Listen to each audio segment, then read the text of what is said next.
فائدہ کسی بھی جگہ پر خرچ کرنے لگتے ہیں وہ لوگ شیطان کے بھائی ہیں. ہم شیطان کے بھائی بنے؟ نہیں نہیں نہیں، ہم تو رحمان کے بندے ہیں، ہم شیطان کے بھائی نہیں ہیں. اس لیے اس چیز کو بالکل ختم کر دیجئے، بے فضول کوئی فائدہ نہیں ہے. اس پر کیا ہوتا ہے؟ پیارے آقا صلی اللہ تعالی علیہ وسلم کی مبارک حدیث بھی لکھی ہوتی ہے، النکاح من سنتی فمن رغب عن سنتی. اس پر بسم اللہ الرحمن الرحیم بھی لکھی رہتی ہے. اور جب تک آپ کی تاریخ نہیں آپ کی تو شاید کوئی اس کو سنبھال کر رکھے، پھر وہ کوڑے دان کی زینت بھی بنتی ہے. تو خدا کے واسطے یہ ظلم نہ کرو، اس چیز کو روک دو، ہمیشہ کے لیے ختم کر دو. ہم کسی کو کارڈ نہیں بھیجیں گے.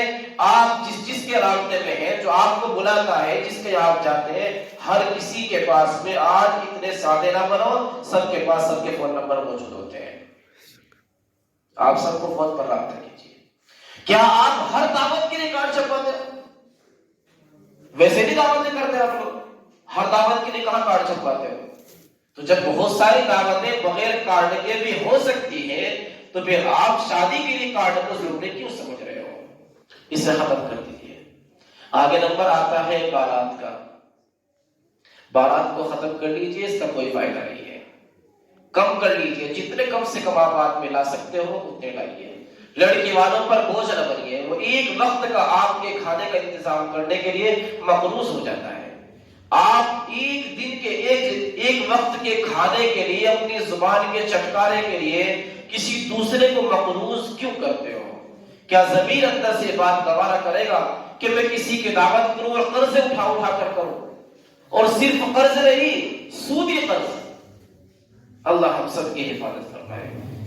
کیا ہمارے گھروں میں کھانا نہیں؟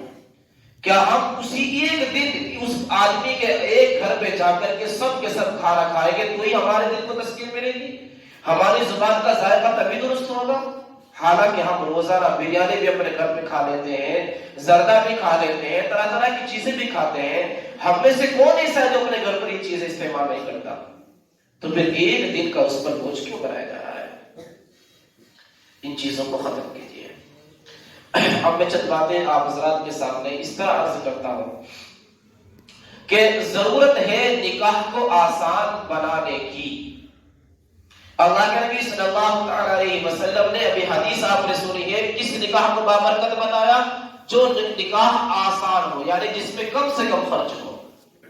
اب ہمیں دیکھنا یہ ہے کہ نکاح کتنا مشکل ہے. نکاح کتنا مشکل ہے.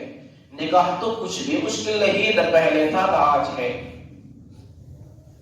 پھر مشکل کیا چیز ہے؟ کس چیز نے نکاح کو مشکل بنا دیا؟ جب سے نکاح کے ساتھ شادی جڑ گئی تب سے نکاح مشکل بن گیا. نکاح سے آپ شادی کو ختم کر دیجئے، نکاح آج بھی آسان ہے، کل بھی آسان تھا. نکاح میں آپ نے نکاح پڑھوانے کے بعد مہر متعین کیا، موقع ہے تو ولیمہ کھلا دے، بس نکاح تو ہو گیا. لیکن آپ نے شادی چونکہ اس کا نام رکھ دیا، نکاح میں شادی کو جوڑ دیا. کیا کہتے ہیں چٹھی پر؟ کیا لکھتے ہیں؟ بتقریب شادی خانہ آبادی. تو نکاح کی تقریب ہے ہی نہیں، یہ تو شادی کی تقریب ہے. اب غور سے سنیے، دل پر ہاتھ رکھ کر اور کان کو کھول کر کے سنیے کہ جتنی مہنگائی، جتنی مصیبت، جتنی پریشانی، جتنی رسمیں ہیں اور جتنا بوجھ ہے وہ سارا کا سارا شادی کا ہے، نکاح کا کوئی بوجھ نہیں ہے. کیوں جی؟ مہر متعین کرنے میں کیا دقت ہے؟ شادی کے ساتھ بھی ہوتا ہے، بغیر شادی کے بھی ہوگا. ولیمہ کرنے میں کیا دقت ہے؟ بغیر شادی کے بھی کرتے ہو، شادی کے ساتھ بھی کرتے ہو. یہ کام ختم ہو گیا.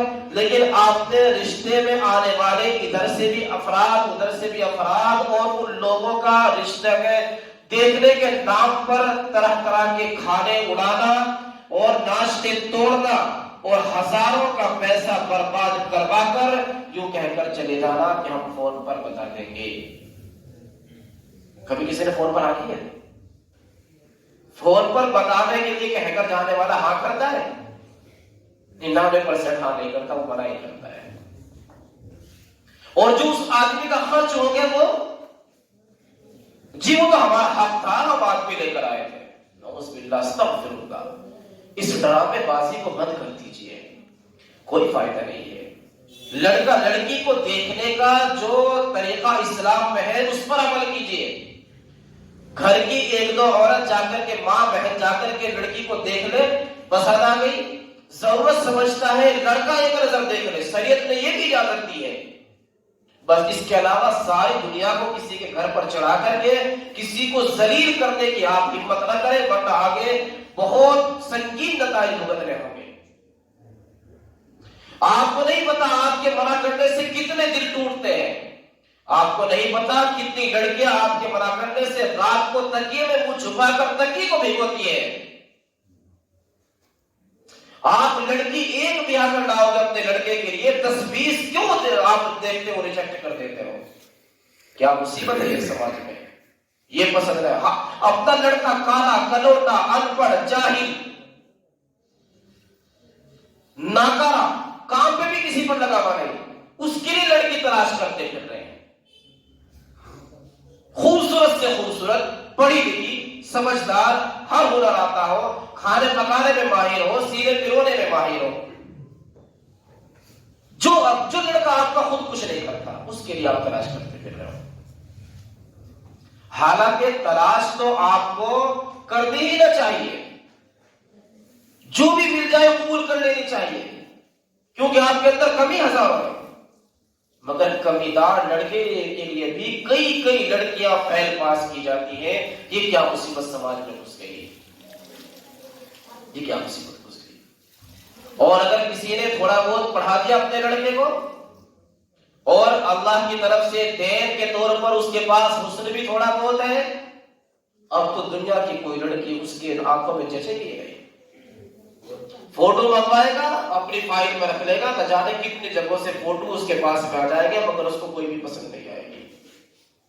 یہ کیا طریقہ انتخاب چلا گیا؟ یہ طریقہ ہوتا ہے رشتے کے لیے لڑکی دیکھنے کا؟ رشتے کی بنیاد میں نے ابھی بتایا صرف دینداری ہوتی ہے. دیندار عورت کو ترجیح دیجیے، دیندار مرد کو ترجیح دیجیے.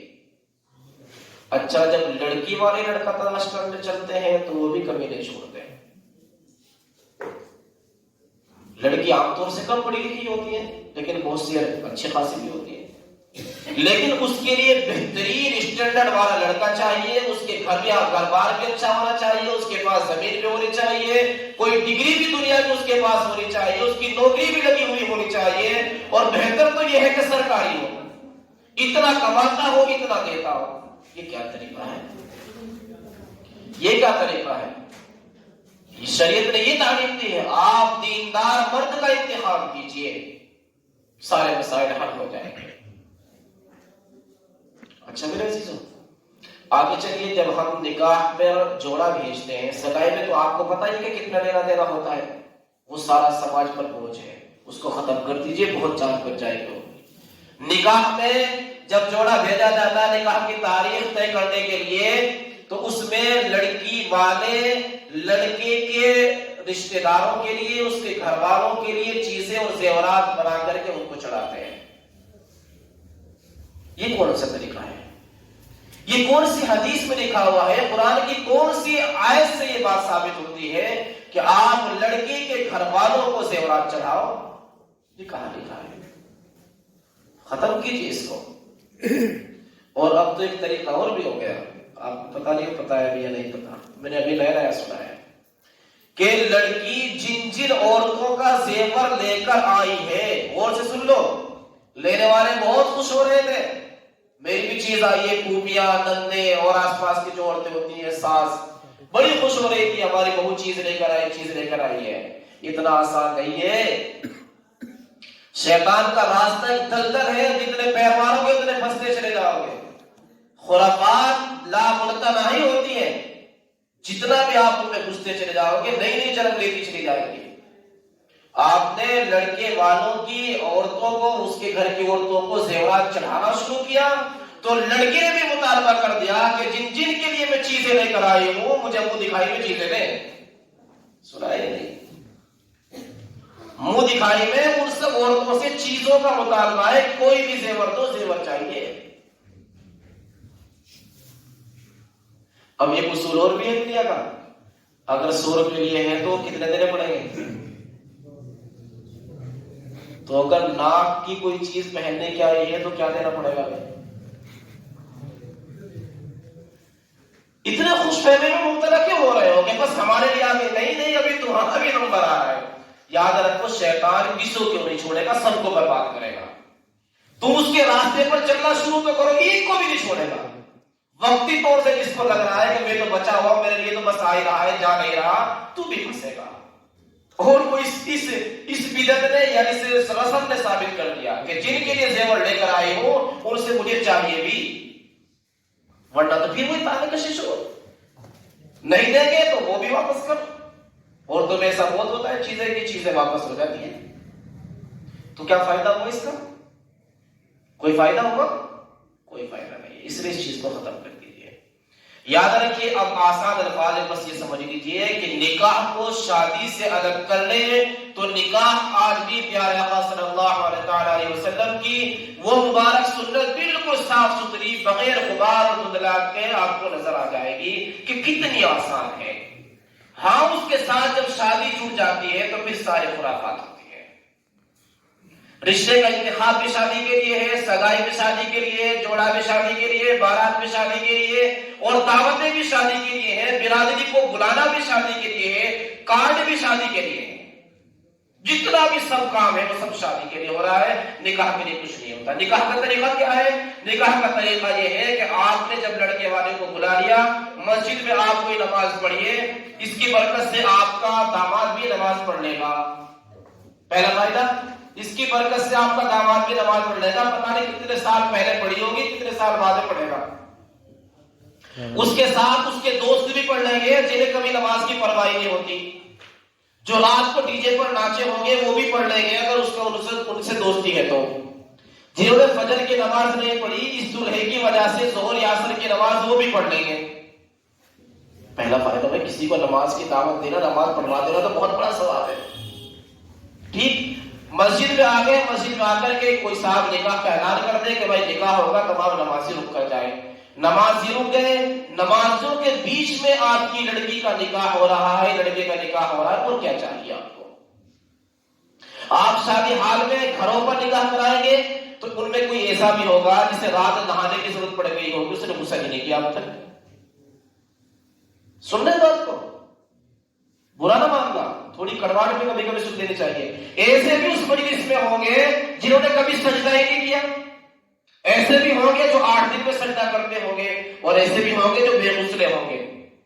میں اس لیے کہہ رہا ہوں کہ لوگ جنازوں میں بے غسلے نظر آتے ہیں، جنازوں میں بے غسلے نظر آتے ہیں، کناروں پر کھڑے ہوئے، یا تو ان سے پردے نہیں آتی یا کپڑے ٹھیک نہیں ہوتے۔ اور اگر بے غسلے نہیں ہوں گے تو کم سے کم ناپاک تو کپڑے کے لحاظ سے ہو گئی، کیونکہ انہوں نے استنجا نہیں کر رکھا۔ اب آپ خود فیصلہ کیجئے کہ نیک لوگوں کے درمیان میں اپنے بچے کا نکاح کروانا ہے، آپ خود فیصلہ کیجئے کہ پاک لوگوں کے درمیان میں اپنے بچے کا نکاح کروانا ہے، آپ خود فیصلہ کیجئے کہ نمازیوں کے درمیان آپ کو اپنے بچے کا نکاح کرانا ہے، یا ان لوگوں کے دل میں ناپاکی کا خیال ہے اور نہ ہی انہیں شریعت اور سنت کا خیال ہے، نہ انہیں نمازوں کا خیال ہے، ان کے درمیان پسند کریں گے ہرگز نہیں۔ دوسرے، مسجد میں اگر آپ نکاح پڑھائیں گے تو وہ جو ویڈیوگرافی ہوا کرتی ہے اس سے بچ جائیں گے، اس خرافات سے بچ جائیں گے۔ مسجد میں کوئی ڈی جے نہیں بجائے گا، کوئی گانے نہیں بجائے گا، ان چیزوں سے بچ جائیں گے۔ تو نکاح کو مسجد میں اعلان کر کے آپ نے پڑھا دیا، بس نکاح ہو گیا۔ آپ کو اللہ نے دیا ہے لڑکے والا خوشوارے یا کھجور لے کر آئے گا، اس نے لوگوں میں تقسیم کر دیا، ہو گیا نا نکاح۔ نبی کریم صلی اللہ تعالی علیہ وسلم نے حدیث مبارک میں ارشاد فرمایا، اعلنوا النکاح واجعلوه فی المساجد، نکاح کا اعلان کرو اور نکاح مسجدوں میں کیا کرو۔ اب جو شادی حال میں نکاح کرتے ہیں، گھروں اور بیٹھکوں پر نکاح کرتے ہیں، اور اماموں کو زبردستیاں کر کر کے وہاں بلاتے ہیں، اور امام صاحب تو ہزار کے چکر میں بغل میں بستہ دبا انتظار میں ہوتے ہیں کب لڑکی والے لڑکے والے بری سے لین دین سے چیزوں کے ایک دوسرے کے ساتھ جو تبادلہ ہوتا ہے ان چیزوں سے فارغ ہو تو میں نکاح پڑھاؤں۔ جی نکاح پڑھا دے، جی ابھی رک جائیے کہ یہ چیز رہ گئی ہے، نکاح پڑھا دے جی، مجھے کچھ تقاضا ہے، مجھے بچے پڑھانے ہیں، بچوں کا ٹائم ہوگا، جی بس تھوڑی دیر رک جائیے ابھی وہ فلاں کام ہو رہا ہے۔ یہ کیا ہے؟ اتنے گرے ہوئے سمجھتے ہو اماموں کو کہ وہ تو مظاہر کے چکر میں تمہارے پیچھے پیچھے چکر کاٹتے پھرے کہ نکاح پڑھوا لو. نکاح تمہارا ہو رہا ہے، امام صاحب کا ہو رہا ہے. نکاح کی ضرورت آپ کو ہے یا امام صاحب کو ہے؟ تو عزت کا طریقہ اپنائیے نا. آپ اپنا نکاح پڑھوانے کے لیے ایک صاحب علم کو، ایک امام صاحب کو بے ڈھنگے اور بے عزتی کے طریقے سے انوائٹ کر رہے ہیں، بلا رہے ہیں، یہ کہاں اجازت دیتا ہے اسلام؟ آپ کی ضرورت ہے، آئیے مسجد میں بیٹھیے، امام صاحب سے وقت لیجئے اور ان سے کہیے کہ ہمارے بچے کا نکاح پڑھا دیجئے. یہ صحیح طریقہ ہے عزت کا. آپ کی بھی عزت بڑھے گی، امام صاحب کی بھی عزت بڑھے گی. سمجھ میں بات؟ آپ کو نہیں پتا، ہم محسوس کرتے ہیں جب چند جنٹل مینوں کے درمیان ایک اکیلی کسی کونے کی کرسی پر امام صاحب بغل میں مستند دبائے بیٹھا رہتا ہے اور جنٹل مین ہنستے رہتے ہیں. ہاں امام صاحب انتظار کر رہے ہیں، امام صاحب انتظار کر رہے ہیں. کوئی تو یہ بھی کہہ دیتا ہوگا ہاں 2000 روپے کا چکر ہے نا. یاد رکھو ہمیں کوئی لالچ نہیں ہے ان چیزوں سے. اگر آپ یہ سارے خرافات بند کرتے ہو، 1 روپیہ نکاح کا کوئی نہیں دے گا، انشاءاللہ تمام ائمہ کی ذمہ داری میں لیتا ہوں. 1 روپیہ کوئی نہیں دے گا. لیکن مصیبت کہاں آتی ہے کہ ویڈیو پر آپ نے خرچ کیا، ڈی جے پر آپ نے خرچ کیا، ڈیکوریشن پر آپ نے خرچ کیا، شادی ہال کی بکنگ میں آپ نے خرچ کیا، 50 طرح کے آئٹم تیار کرنے میں آپ نے خرچ کیا، نہ جانے کیسے کیسے لوگوں کو بلا کر کے آپ نے خرچ کیا. تو پھر امام صاحب کو دیتے ہوئے کی پیٹ میں کرتے ہیں. یہاں کیا مصیبت ہے؟ اچھا ایک چیز اور سنو کہ ان کو ویڈیوگرافر کو دیا، بارات والے کو گاڑیوں کو دیا، کاروں میں خرچ کیا، ہر طرح کے خرافات میں خرچ کیا، اور یہاں کہتے ہیں یہ تو خوشی ہے اپنی، جتنا چاہے لے لو، جتنا کوئی دے دے بس دے دے. اچھا تو پھر وہاں مجبور ہو کر کیا ہوگا اگر یہ خوشی ہے تو؟ امام صاحب کا نمبر آتا ہے تو خوشی کم سے کم، اور جب ان لوگوں کا نمبر آتا ہے وہاں خرچ کرنے کا تو پھر خوشی اڑانا ہے، آتش بازیاں، گولے، پٹاخے. یہ کیا ہے بھائی؟ یہ خوشی ہے؟ سچ بتاتا ہوں انشاءاللہ مجھے اعتماد ہے اس بات پر کہ میری بات سے کوئی امام انکار نہیں کر سکتا. آپ یہ خرافات بند کرنے کا آج اعلان کریں، کوئی بھی آپ سے نکاح کا 1 پیسہ نہیں لے گا، 1 بھی پیسہ نہیں لے گا. اور شاید آپ کو ایک مسئلے کا نہ پتا ہو ابھی تو آپ یہی سمجھتے ہیں کہ بس امام صاحب کو جو نکاح میں دیا جاتا ہے یہ اپنی خوشی سے بس دے دیتے ہیں، اس کی کوئی ضرورت نہیں ہے. مسئلہ پوچھ لیجئے، دارالعلوم دیوبند سے فتویٰ لے لیجئے، کسی اور دارالعلوم سے فتویٰ لے لیجئے، نکاح پڑھانے کی باقاعدہ اجرت بھی طے کرنا جائز ہے. اب اگر آپ اپنے لڑکے کے لیے صوبے میں تھالی میں 50 لاکھ 1 لاکھ روپے لے کر جا رہے ہیں تو اس کو بھی حق ہے کہ اپنے نکاح پڑھانے کی اجرت وہ 10,000 20,000 مانگ لیں. یہ اس کو حق ہے، شریعت دے رہی ہے. لیکن کوئی تو بتائیے کوئی زبردستی مانگتا ہے آپ سے؟ ایک آدمی ثابت کر دے کہ امام صاحب نے یہ زبردستی کیا کہ مجھے تو اتنا نہیں چاہیے، کوئی نہیں کرتا. سمجھ رہے بات؟ تو آسان بنائیے اور آسانی ہر جگہ پیدا کیجیے. 50 گاڑیاں، 20 گاڑیاں جن میں 5 10 ہزار روپے کا خرچ ہوتا ہے، ان گاڑیوں کے آنے کا کیا فائدہ ہے بارات میں؟ مفتی صاحب نے غور کرتا تھا کہ بارات کا تصور جب کبھی چلا ہوگا تو اس کی کوئی ضرورت بھی نہیں ہوگی. تو میں نے تھوڑا سا غور کیا تو مجھے یہ نظر آیا کہ بارات کی شکل میں قافلے کی، بارات کو دوسرے لفظ میں کہیے قافلہ، قافلے کی شکل میں نکاح کرنے کے لیے اس لیے جاتے تھے کہ راستے محفوظ نہیں تھے. لڑکی والا اپنی لڑکی کو زیور دیتا تھا، لٹیرے لوٹ دیا کرتے تھے. اس لیے ضرورت تھی کہ بھائی 10-20 افراد گھر کے رشتے دار اکٹھے ہو کر کے جب لائے دلہن کو. میں سمجھتا ہوں کہ کوئی حرج نہیں تھا. لیکن آپ یہ بتائیے کیا آج کے دور میں راستے غیر محفوظ ہیں؟ اکیلا آدمی کئی 20 کلومیٹر کا سفر نہیں کرتا، سب کچھ ہوتا ہے. اور عورتیں بھی بغیر مردوں کے سفر کرتی ہیں. بتائیے کون کیا کہہ رہا ہے؟ اور اگر غیر محفوظ ہو بھی، اگر راستے کی دقتیں اور پریشانیاں ہو بھی، تب بھی بارات سے کیا فائدہ ہو رہا ہے؟ بارات تو دولہے سے پہلے چلی جاتی ہے، دولہے سے پہلے نکل کے آ جاتی ہے. دولہے کی کار تو پہلے بھی تنہا گئی، بعد میں بھی تنہا آئی، تو بارات کا تو کوئی فائدہ نہیں ہوا. خام کا آپ نے اس کے گھر پر چڑھائی کر کے اس کے اوپر خام کا بوجھ بھر کے، اور آپ نے سود کا لیا ہوا قرض اور اس سے کیا گیا کھانا تیار وہ آپ نے کھایا ہے. سوچ لو اس بات کو. وہ سودی قرض لے کر آیا تھا جس کا کھانا آپ کھا کر کے آئے ہو. ابھی آپ کو میں کہوں کہ میرے پاس میں 1000 روپے سود کے میں آپ کی دعوت کرتا ہوں، قبول کرو گے؟ کوئی بھی نہیں کرے گا۔ تو پھر جس کی یہاں آپ بارات میں خوش ہو کر کے نئے کپڑے پہن کر خوشبو لگا کر کے گئے ہو، وہاں بھی آپ، میں سب کی تو بات نہیں کہتا، لیکن کتنی ہی جگہ سود کا قرض ہے، آپ نے کبھی پوچھا؟ محلہ پورا کا پورا محلہ نکاح والے دن اس کے یہاں دعوت کھائے گا، نکاح والے لڑکی کے باپ سے کسی نے پوچھا کہ بھائی انتظام ہے بھی یا نہیں؟ لڑکی کے باپ سے کسی نے جا کر کے پوچھا کہ بھائی کوئی پریشانی تو نہیں، کوئی ضرورت تو نہیں؟ نہیں جی، بس حق ہے ہمارا کھانا کیونکہ ہم نے کھلایا ہے اس کو، ہے نا ایسا؟ ہم نے کھلایا ہے نا تو حق ہے اس پر، اس کے یہاں ہمارا کھانا۔ وہ کہیں سے بک کر آئے، اپنے آپ کو گروی رکھ کر آئے، یا اپنی چیزیں بیچ کر آئے، اپنی جائیداد زمین وہ جو گروی رکھے، لیکن ہمیں تو کھانا ہی ہے جو کہ ہم نے کھلایا ہے۔ اس لیے میرے عزیز ساتھیوں، آپ حضرات کی خدمت میں بہت ہی ادب کے ساتھ یہ گزارش کرتا ہوں کہ نکاح سے شادی کو الگ کرنے کی کوشش کیجیے، کوشش تو کیجیے، کامیابی بھی مل جائے گی انشاءاللہ، اللہ کامیابی دے گا۔ شروع تو کر دیجیے کہیں سے۔ بعض حضرات شروع کرتے ہیں کہ جوڑا ختم کر لیجیے، جوڑے کو ختم کرنے کا کوئی فائدہ نہیں ہوگا۔ کیوں فائدہ نہیں ہوگا وہ بھی سن لو، کیونکہ جوڑا کتنی جگہوں پر اب بھی نہیں بھیجا جاتا۔ کتنے لوگ سمجھوتا کر لیتے کہ میں جوڑا نہیں بھیجیں گے، لیکن جوڑے کا جو سامان ہوتا ہے وہ آگے پیچھے کر کے سب دیا جاتا ہے، تو کیا فائدہ ہے اس کا؟ کچھ چھوڑ تو نہیں دیا میں نے، بتا دیا مجھے، کچھ چھوڑ تو نہیں دیا۔ شاید آپ اتنی گھری گھری بات ڈاڈو کے موجب کو بلا کے بھی نہ سن سکو جتنے میں آپ کو بتا دوں گا۔ کیوں؟ اس لیے کہ وہ آپ کی بیچارے کے مہمان ہونے کی حیثیت سے آپ کا لحاظ رکھیں گا، آپ کا اس بار ہو، لیکن میں تو ساری کھری کھری ہوں، اور کیونکہ سدھار کرنا ہے ہم بیماریوں کو لے کر کے ان کی علاج کی فکر لے کر بیٹھے ہیں۔ بیماریاں اگر چھپائیں گے تو علاج نہیں ہوگا۔ آپ ڈاکٹر کے پاس جاؤ اور کہو آپ کو درد تو پیر میں ہو رہا ہے، بولی اس پیر میں ہو رہا ہے، یہاں مرہم لگا دو، آرام ہوگا؟ یہاں جہاں درد تھا وہ آپ نے چھپا دیا، جہاں درد نہیں وہ آپ نے بیان کر دیا۔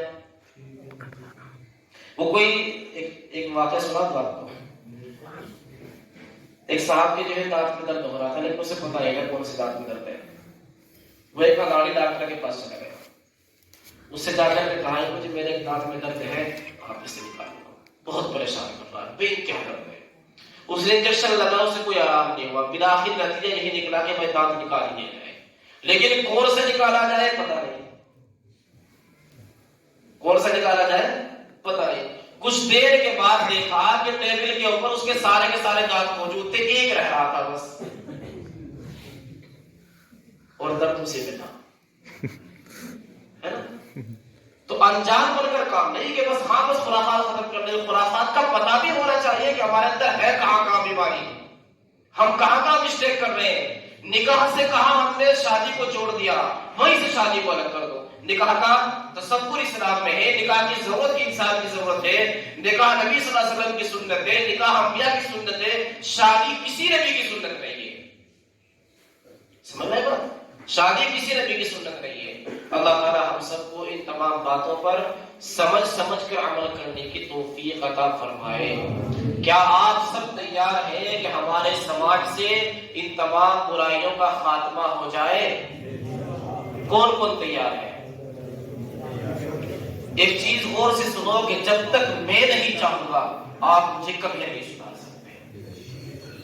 میں تبھی سدھروں گا جب میں خود چاہوں گا۔ آپ مجھے سمجھا سکتے ہیں، مجھے بتا سکتے ہیں، میں سامنے آپ گھنٹوں کا بیان بھی کر سکتے ہیں، لیکن سدھار میرے اندر تبھی پیدا ہوگا جب میں خود چاہوں گا۔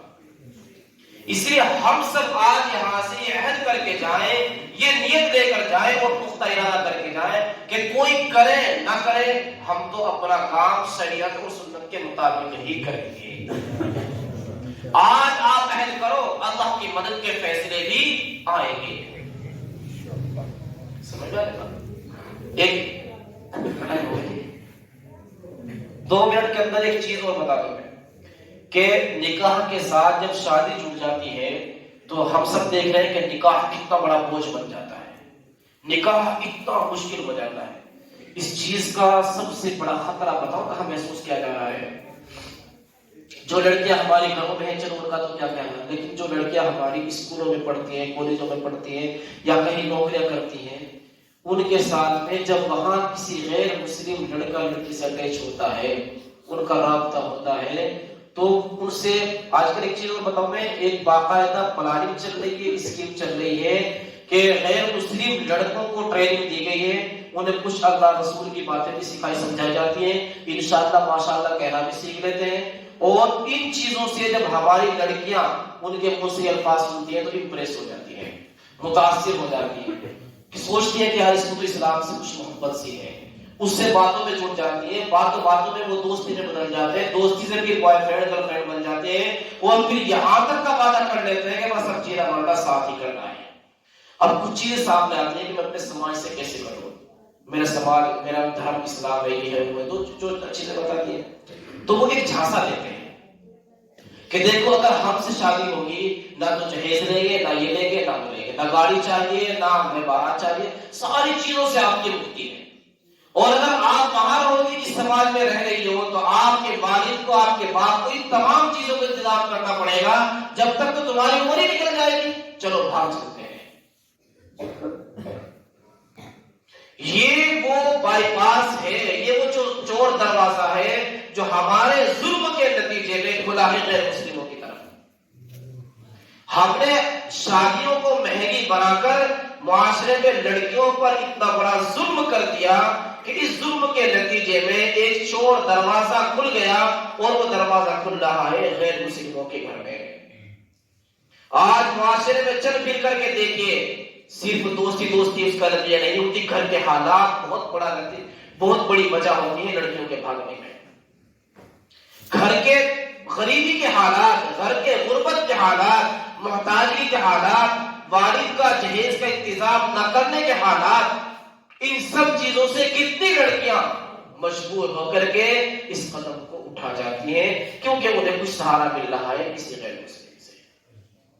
ایک چیز اور بتاؤں میں اسی کے تعلق سے، وہ ہے کہ اپنے گھروں میں محبت کا ماحول قائم کیجیے، اپنے گھروں میں پیار کی فضا بنائیے۔ یہ چیز چھوڑ دیجیے، باپ یہ سمجھتا ہے کہ میری اوپر جلاد ہو اپنے بچوں کے، نہ، یہ چیز نہیں چلے گی۔ جب ہر کسی کو بچہ یوں دیکھتا ہے کہ یہ بھی مجھے گور کے دیکھتا ہے، یہ بھی مجھے ڈانٹتا ہے، ذرا ذرا سی بات پر ماں ڈانٹ دیتی ہے، باپ ڈانٹ دیتا ہے، بڑا بھائی ڈانٹ دیتا ہے، پھر جب باہر کوئی ایک لفظ اس سے محبت کا بولتا ہے وہ اس کی غلام بن جاتی ہے۔ غور کر لو میرے بھائی اس بات پر، میں تھوڑا سا کم اس پہ بول رہا ہوں ورنہ گہرائی میں جایا جا سکتا ہے۔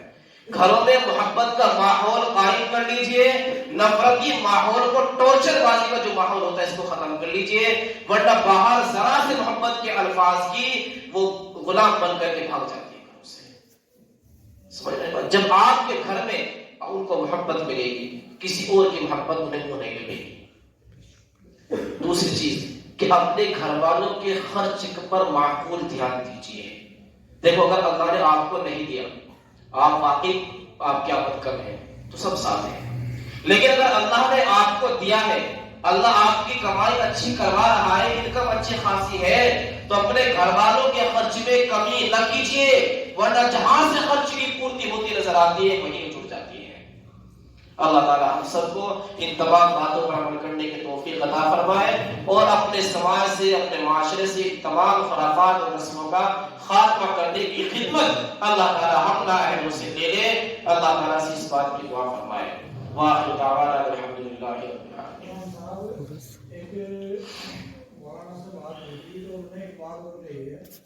جو غیر مسلموں کے کچھ لڑکے ہیں، جیسے بھی امام صاحب نے بتایا کہ بھائی وہ انشاءاللہ ماشاءاللہ کہتے ہیں، جہاں پہ مسلم بچی فیکٹریوں میں کام کر رہی ہیں تو وہ وہاں پہ پوری ٹھولی بنا کے جاتے ہیں مزدور طبقے کے حساب سے۔ یہ واقعہ جو ہے آپ کے کرنال، کلچھتر اور جمنا نگر میں سب سے زیادہ ہے، جو ابھی تک وہاں سے 700 لڑکی جا چکی ہیں غیر مسلموں کے ساتھ میں، ان میں سے اللہ کا شکر ہے 28 لڑکیاں واپسی بھی ہو چکی ہیں۔ تو ان چیزوں کو بھی خاص کر کے دھیان دے بھائی، جو ہماری بچی فیکٹریوں میں کام کر رہی ہیں۔ بتایا تو ہے نا میں نے کہ اپنے گھر والوں کو، اپنے بچوں کو اتنا پیار دو کہ کسی اور کا پیار میں جچے ہی نہیں۔ اپنے گھر والوں کا خرچ اس طرح نبھاؤ کہ انہیں کسی اور کے کسی پیسے کا لالچ آئے ہی نہیں۔ دو چیزوں سے لڑکیاں متاثر ہوتی ہیں، خرچ ملنے سے، محبت کے الفاظ سے۔ آپ خرچ بھی دو، آپ کی کنواری لڑکیاں ہیں، جوان ہو چکی ہیں، ان کا کیا کوئی خرچ نہیں ہے؟ روٹی اور کپڑا ہی خرچ ہے کیا؟ اور بھی خرچ ہے۔ آپ اپنی بیوی کے ذریعے سے ان کا وہ خرچ پورا کیا کیجئے، تو آپ کی بچی کسی کے بہکاوے میں نہیں آئے گی۔